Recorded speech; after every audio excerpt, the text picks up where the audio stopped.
ज्या पद्धतीनं बदलापूर घटनेतील आरोपीला शिंदेला तुम्ही पोलिसांच्या गाडीतून जात असताना त्याचा काढून एन्काउंटर केला, अगदी त्याच पद्धतीनं वाल्मिक कराडचा सुद्धा एन्काउंटर करा, अशी मी सकल मराठा समाजाच्या वतीनं देवेंद्रजी फडणवीस यांना विनंती करतो. परिस्थिती तशीच आहे. वाल्मिक कराडला आता पुण्यातून सीआयडीचे लोक घेऊन चाललेले आहेत रस्त्याने. असंच कुठेतरी उतरावा आणि त्याचाही एन्काउंटर करून दाखवा. मुख्यमंत्री महोदय, गृहमंत्री महोदय, गरीबाचं लिकूर होतं म्हणून वेगळा न्याय, त्याला काढून तुम्ही आरोपीच होता ना, तो काढून त्याचा एन्काउंटर करता. आता हा श्रीमंताच्या दारातला माणूस आहे, श्रीमंताच्या घरातला माणूस आहे.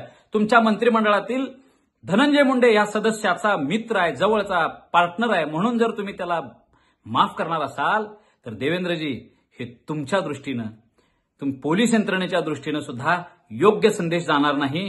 गरीबाच्या लेकराला वेगळा न्याय आणि श्रीमंताच्या माणसाला वेगळा न्याय, हे तुमच्यासारख्या न्याय राज्यकर्त्याकडून ही अपेक्षा नाही. त्याचा एन्काउंटर झालाच पाहिजे.